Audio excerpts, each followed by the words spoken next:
It's quite simple. What kind of super weapon would we get if all of the weapons for a class and their slot were compiled together? This video series aims to explore exactly that, so let's see what horrible contraptions we would concoct. And before we begin, another huge thank you to Alaxe and Mr. Light for their work on the models and renders for this episode. I must also apologize to Alaxe and Light, as I originally said I would not be combining the Huntsman in with the rifles, but as I went over the script again, I realized it meant replacing the projectile, and even if the bow itself is mechanically different, I decided it would be better to include it. I also realized it would be causing a lot of disappointment to the viewers of the series who probably wanted to see that happen, so that is what I'm going to go with. My apologies to Alaxe and Light. His primary weapon is going to be the Sydney HEATMAN'S classic Bazaar sleeper Machina, a sniper rifle that will do the following. Thanks to the classic, it will charge independently of zoom and the firing key must be held down. On scoped hit, it will apply JARATE effect to the target for 2 to 8 seconds based on the amount charged. Headshots or full charge hits applies JARATE in a radius. Also, scoped shots extinguish flames on allied players.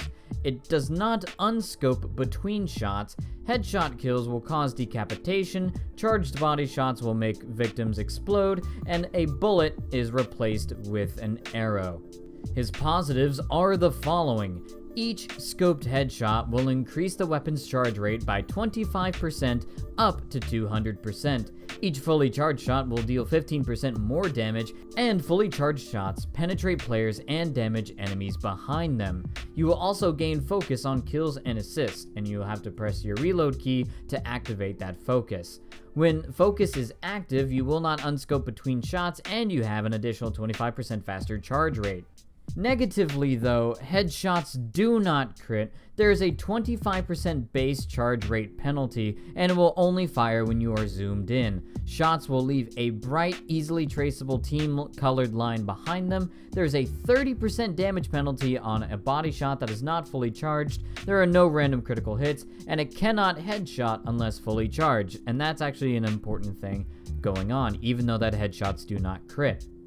While the sniper does lose out on all critical headshot ability, he does gain a very high risk versus reward weapon that gets progressively better as you land more headshots and practice patience. The arrow at full charge would not only penetrate players for approximately 173 damage for headshots, 150 damage otherwise, and anything less than that full charge suffers an additional 30% damage penalty, but it will also coat each player with an explosion of JARATE, which could also hit other players behind them. Multiple and consecutive JARATE explosions. Hitting headshots is actually still a viable practice to uphold, as landing them will increase your charge speed until you have 6 headshot kills, capping your speed at 200% faster charge. This does mean, however, that your kill has to be the final kill and that it lands in their skull. It also does not count as a headshot unless you are fully charged.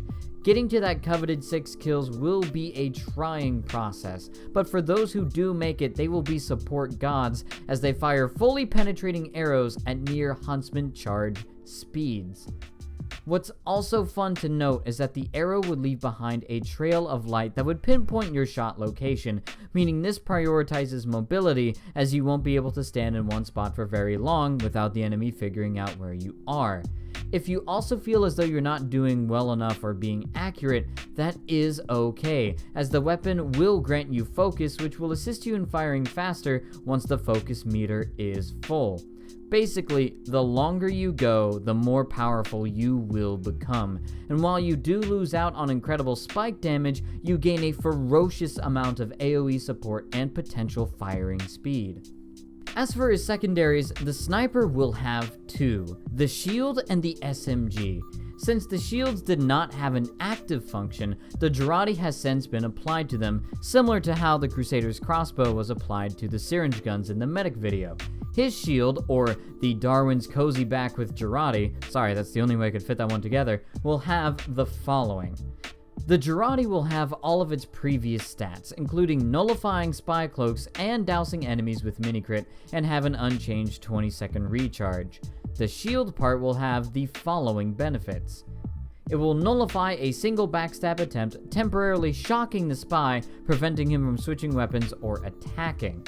It increases max health by 25 points on the wearer, and also gives increased bullet damage resistance by 15%. There will be no flinching when aiming and when the primary weapon is fully charged. Knockback is reduced by 20% when aiming, and it regenerates health depending on when you last took damage, and the maximum is up to 4 health per second.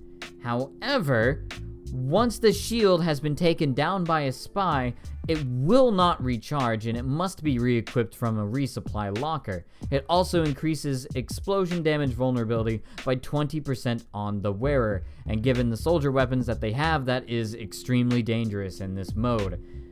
This shield does seem like a pretty good choice, right? Well, there is one little tidbit that needs to be kept in mind. Upon blocking a backstab attempt, the sniper loses all benefits of the shield, including the JARATE. This means that spies have an active method of harassing snipers with the shield even further, because it would inherently enforce them to return to spawn if they want to use those benefits and the JARATE back. Though while the shield is gone, the snipers do technically lose the explosion vulnerability, so it's kind of a small boon. This also means that spies can harass snipers by getting rid of the JARATE factor, which means it's much easier for them to get away and make the snipers very distracted. Considering snipers in this mode cannot headshot, losing these benefits is quite detrimental if you want to use the shield, as these tools help you perform much better. For spies, it is just as bad as killing the sniper, since they would need to travel back to respawn to get their benefits back, depending on the map location. It also forces spies to rely on their pistol to kill them, regardless of the scenario, which can work as well, but it's likely more fun to see most of their functionality ripped away from them. You know, if I was sadistic, which I'm not. The SMG, unfortunately, is just a cleaner's carbine with all of the downsides and bonuses, but it is not bad considering the cleaner's carbine would be a solid secondary to have and great with picking themselves up out of scrapes.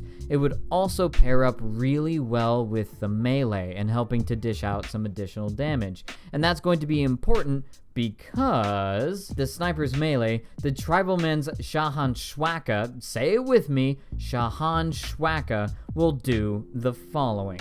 On hit, it causes bleed for 6 seconds, and it would crit whenever it would normally mini-crit. There's also a 25% increase in damage when health is less than 50% of maximum. But here are the downsides. At its base, it does 50% less damage than stock normally would. It also raises all damage vulnerability by 20% when it is active. It has no random crits, and it will deal 25% less damage when health is more than equal to 50% of maximum. Now, let's put this into perspective real quick. At base, the weapon does 50% less damage than stock. However, if you are less than 50% health, you will only have a 25 damage penalty. However, if you are over 50% health, you will have a 75% damage penalty. This is because that your base amount of damage is at negative 50%, and the health is based on, or the damage penalty is based on where your maximum, or where your health is. This places this weapon as a last resort weapon. The Shahan Shwaka works better if you've been caught off guard and you are on much lower health.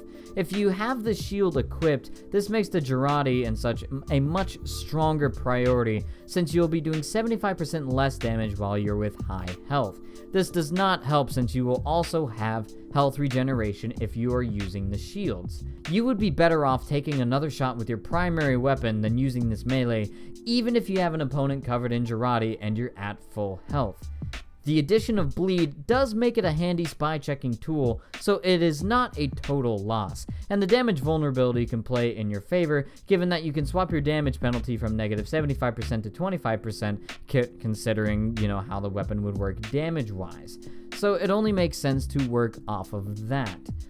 With the shield, if you are in danger, hopefully you are only briefly in danger, and then you can build yourself back up.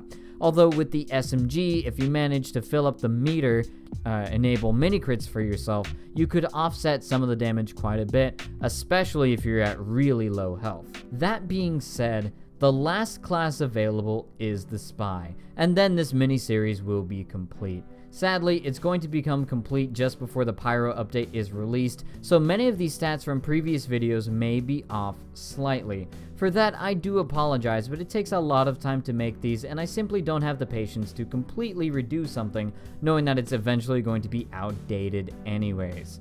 So, with that being said, thank you all so much for watching, and please, stay tuned because more will be coming your way. Bye bye.